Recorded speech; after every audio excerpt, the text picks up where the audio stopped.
শ্লোক ১৯ শ্রীভগবান উবাচ হন্ত তে কথয়িষ্যামি দিব্যাহ আত্মবিভূতয় প্রাধান্যত কুরু নাস্তন্ত বিস্তরস্য মে।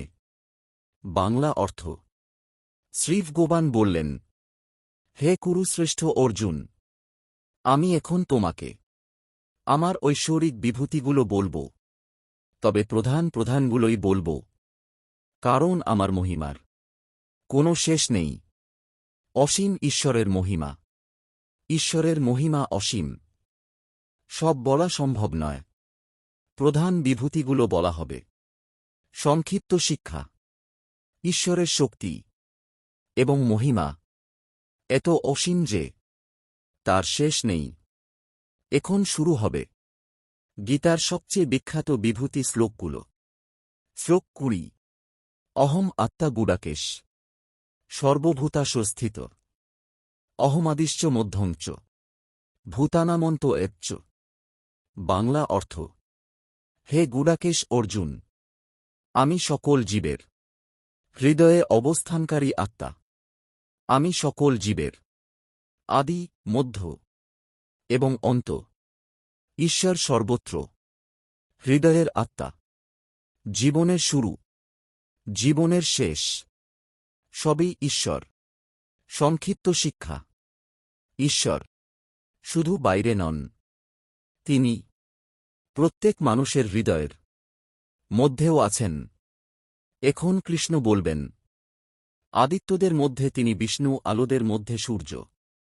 শ্লোক ২১ আদিত্যানাম অহং বিষ্ণু জ্যোতিষাম রবিরংশুমান মরিচির মরুতাম অস্মি নক্ষত্রানাম অহং শশী।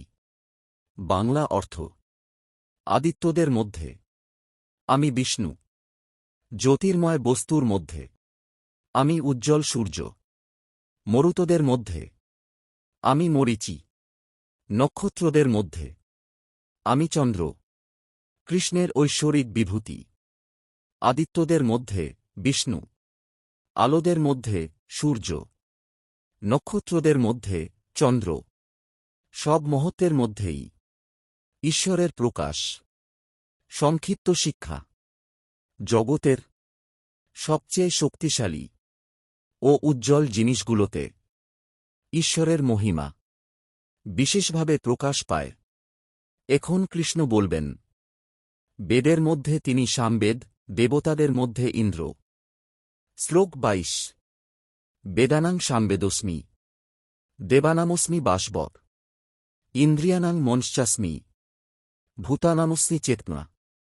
বাংলা অর্থ বেদের মধ্যে আমি সামবেদ, দেবতাদের মধ্যে আমি ইন্দ্র, ইন্দ্রিয়গুলোর মধ্যে আমি মন, আর সব জীবের মধ্যে আমি চেতনা, জীবন শক্তি।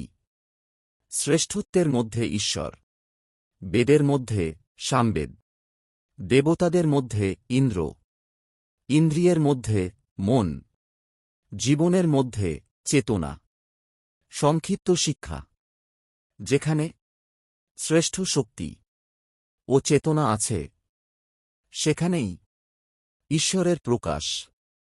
এখন কৃষ্ণ বলবেন, রুদ্রদের মধ্যে তিনি শিব, পর্বতের মধ্যে মেরু। শ্লোক ২৩ রুদ্রানাং শঙ্করশ্চাস্মি বিত্তেশ যক্ষরক্ষসাম বসুনাং পাবকশ্চাস্মি মেরু শিখরিনামহম। বাংলা অর্থ রুদ্রদের মধ্যে আমি শঙ্কর, শিব। যক্ষ ও রাক্ষসদের মধ্যে আমি কুবের। বসুদের মধ্যে আমি আগুন, আর পর্বতগুলোর মধ্যে আমি মেরু পর্বত। কৃষ্ণের ঐশ্বরিক প্রকাশ।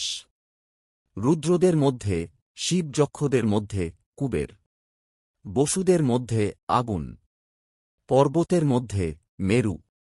সংক্ষিপ্ত শিক্ষা। জগতের সবচেয়ে শক্তিশালী এবং শ্রেষ্ঠ জিনিসগুলোর মধ্যেই ঈশ্বরের বিশেষ প্রকাশ দেখা যায়। এখন কৃষ্ণ বলবেন, পুরোহিতদের মধ্যে তিনি বৃহস্পতি, সেনাপতিদের মধ্যে স্কন্দ। শ্লোক ২৪ পুরোৎসাংচ মুখ্যং মাং বিদ্ধি পার্থ বৃহস্পতিম সেনানীনামহং স্কন্দ সরসামস্মি সাগর। বাংলা অর্থ: হে পার্থ, পুরোহিতেদের মধ্যে আমাকে বৃহস্পতি হিসেবে জানো। সেনাপতিদের মধ্যে আমি স্কন্দ কার্তিকেয়।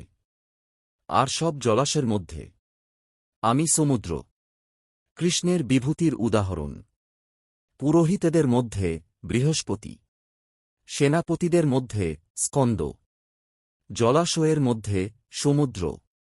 সংক্ষিপ্ত শিক্ষা: যেখানে শক্তি, জ্ঞান এবং মহত্ত্ব আছে, সেখানে ঈশ্বরের প্রকাশ দেখা যায়।